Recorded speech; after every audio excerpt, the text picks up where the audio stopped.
नमस्कार।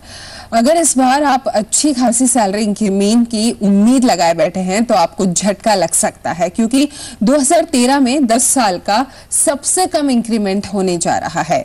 Aon Hewitt के करवाए सर्वे में इस बात का खुलासा हुआ है। मार्च आते ही ऑफिसों में अक्सर ये चर्चा तेज होने लगती है कि इस बार सैलरी बढ़ेगी या नहीं बढ़ेगी, अगर बढ़ेगी तो कितनी बढ़ेगी, कितना बोनस मिलेगा, और ये चर्चा तब तक चलती रहती है जब तक इंक्रीमेंट लेटर हाथ में ना जाए। इस बार भी ऐसा ही माहौल है, लेकिन हालात कुछ ठीक नजर नहीं आ रहे। एऑन हैविट के सैलरी को लेकर कराए गए सर्वे की माने तो इस साल आपकी सैलरी में बढ़ोतरी पिछले 10 साल में सबसे कम होने जा रही है। हालांकि इसमें 2009 में दुनिया भर में छाई मंदी को शामिल नहीं किया गया है। सर्वे के मुताबिक 2013 में सैलरी में औसतन 10.3% इंक्रीमेंट होगा, जबकि 2012 में औसतन 10.7% इंक्रीमेंट मिला था, जबकि 2011 में 12.7% और 2010 में 11.7% सैलरी बढ़ी थी। यानी 2010 से लेकर अब तक इंक्रीमेंट में करीब 14% की गिरावट आई है, जबकि 2007 से बात करें तो ये कमी करीब 40% की है। We've certainly seen a bit of a conservative outlook in the way we are projecting our economy to really grow over the next 12 to 24 months, and there's kind of a little bit of uncertainty around that. The reason why organizations are taking a bit of a cost-conscious view even when it comes down to salary increases. लेकिन अगर आप increment की वजह से कुछ plan कर रहे हैं तो रुक जाइए।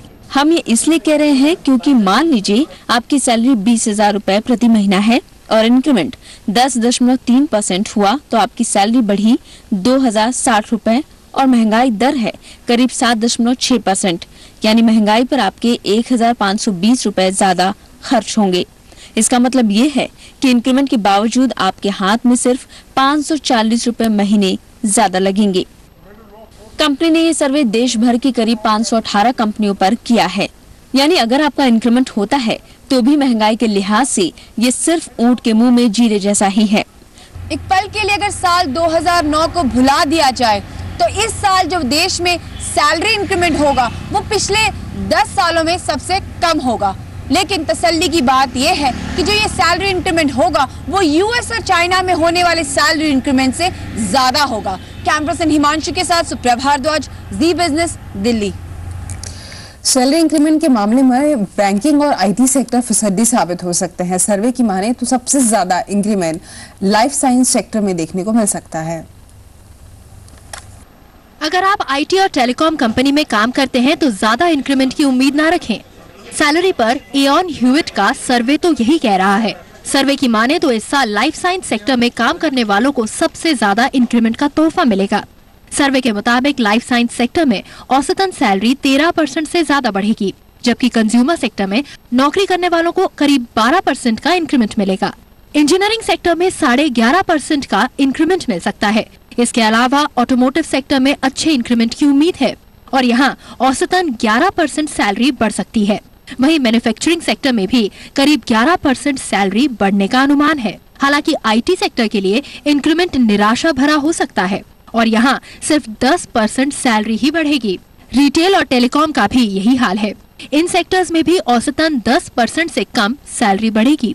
दुनिया भर में जो असर पड़ रहा है अर्थव्यवस्थाओं पर, भारत पर भी उसका असर पड़ रहा है।